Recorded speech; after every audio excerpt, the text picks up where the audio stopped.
Donc nous avons maintenant écrit l'équation qui régit le système, dans le cas d'un système à un seul degré de liberté. Donc on va s'intéresser à certains cas standards, comme je l'ai énoncé dans le sommaire. Et le premier de ceux-ci concerne le cas des vibrations libres, c'est-à-dire qu'il n'y a aucune force appliquée au système, non amortie, c'est-à-dire qu'il n'y a aucun amortissement, il n'y a pas d'amortisseur au système. Donc dans ce cas, l'équation qu'on a vue précédemment se réduit à sa plus simple expression, à savoir m u seconde plus KU égale 0. Donc c'est le cas le plus simple. Donc on va chercher la solution de cette équation.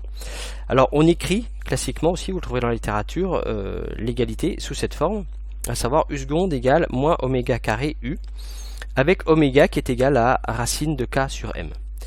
Alors la solution d'une telle équation différentielle est immédiate, c'est que ça s'écrit, u dépend du temps évidemment, est égal à a cos oméga t plus b sinus oméga t, a et b étant des constantes réelles.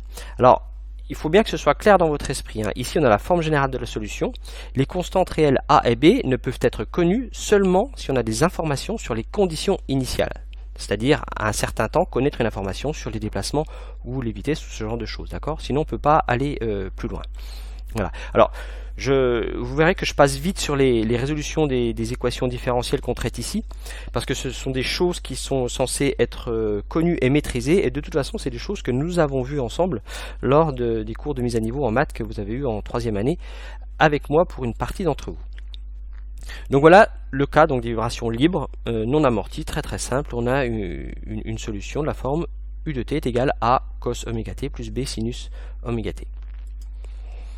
Alors, le vocabulaire, mais vous l'avez déjà vu normalement dans votre scolarité, donc oméga se nomme la pulsation propre du système, d'accord? Et on définit également à partir de oméga ce qu'on appelle la période propre et la fréquence propre.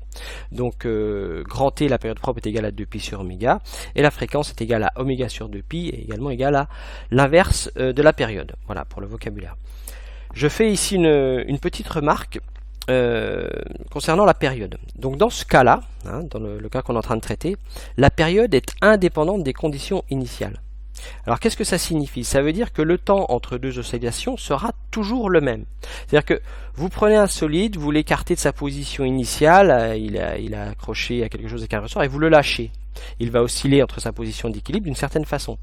Que vous l'étiriez plus ou moins par rapport à sa position initiale, il mettra toujours le même temps pour faire des oscillations. Il le fera simplement plus ou moins vite. D'accord? Donc c'est une remarque qui est importante et qui est à retenir. Alors, maintenant, on va s'intéresser au cas des vibrations libres, toujours, d'accord, donc pas de force appliquée, mais cette fois amorties. Donc on rajoute en fait le terme dû à l'amortissement, donc en CU point. Donc l'équation, je vous la rappelle ici. Donc vous avez m seconde plus CU point plus KU, et on écrit cette équation sous cette forme-là. Alors pourquoi on l'écrit de cette forme-là? Parce que comme ça on fait apparaître la pulsation propre du système. Alors après vous allez voir qu'on va travailler également sur ce terme. Donc on peut aller chercher la solution, il suffit d'écrire le polynôme caractéristique associé à cette équation différentielle que je vous rappelle ici.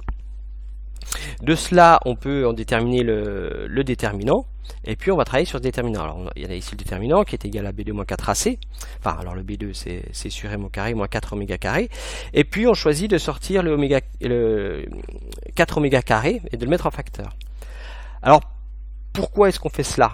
C'est une démarche qui est très classique en maths, c'est qu'évidemment le discriminant on va chercher à savoir quand est-ce qu'il est positif, négatif ou nul, et si on a une quantité ici à comparer à 1, on va rapidement savoir si on est positif, négatif ou nul.